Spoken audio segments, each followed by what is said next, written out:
When your ex looks perfectly fine after the breakup, it can feel devastating. It can make you question everything. You start wondering if the relationship meant anything at all.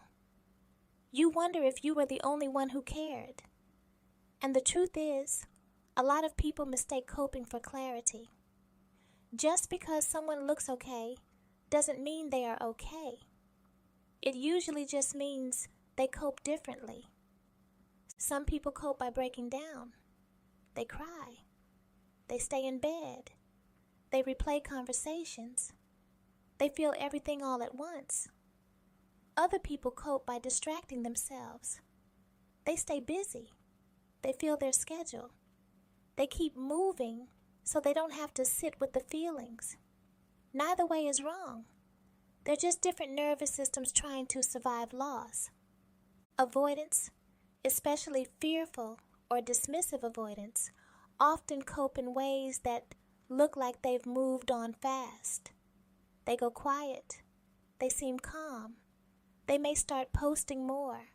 They may look happier. They may jump back into routines, work, friends, or even dating. And from the outside, it can feel like a slap in the face, like they didn't feel the loss at all. But what you're usually seeing isn't healing. It's a facade. Avoidants are wired to manage emotional pain by creating distance from it. When a relationship ends, especially one that carried emotional intensity, their nervous system doesn't immediately process grief the way others do. Instead, it goes into relief mode first. The pressure is gone. The expectations are gone. The emotional demands are gone. Their body finally feels calm again. That calm can be mistaken for indifference. Inside, what's often happening is that their system is shutting feelings down so they don't overwhelm them. They aren't thinking, I didn't care. They're thinking, often unconsciously, I can breathe again. And because avoidants are used to surviving by suppressing emotion, that relief feels convincing. It feels like they made the right decision. So they distract.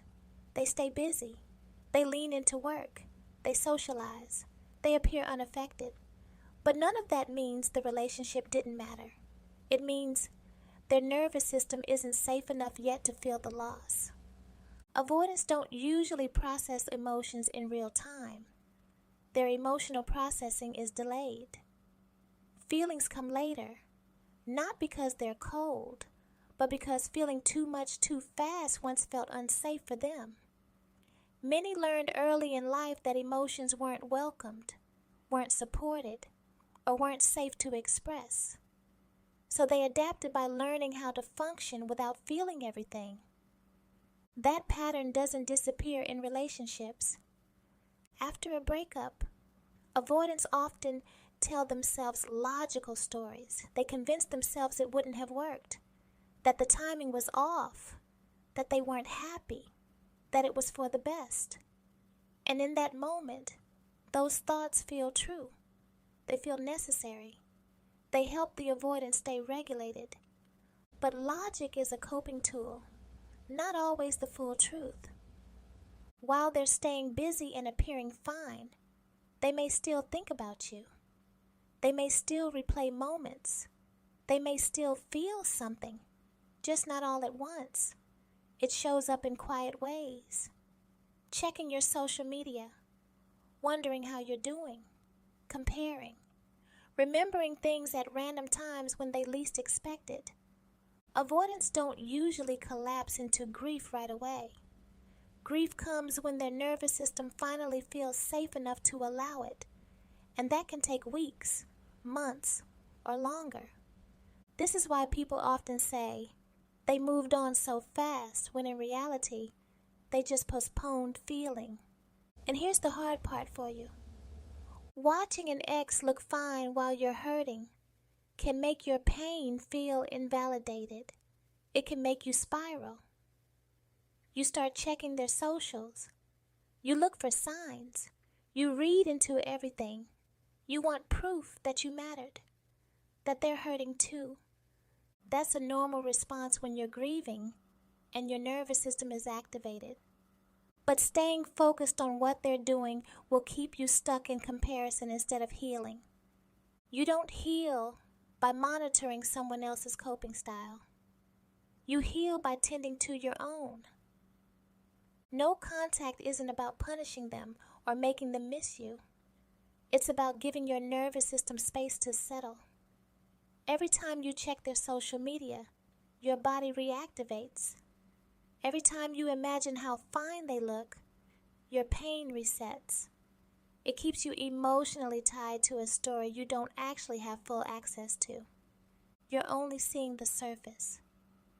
What you don't see are the moments when avoidants feel the weight later, when things slow down, when distractions stop working, when routines feel empty, when the emotional file they close too quickly reopens. But even then, that doesn't mean they'll reach out. Avoidants can feel regret and still stay silent.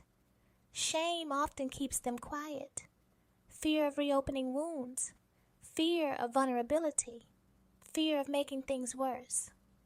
So their pain stays private. Your healing doesn't require their breakdown, their apology, or their visible regret. It requires you to stop tying your worth to how they appear to be coping. It's okay if you're not okay right now.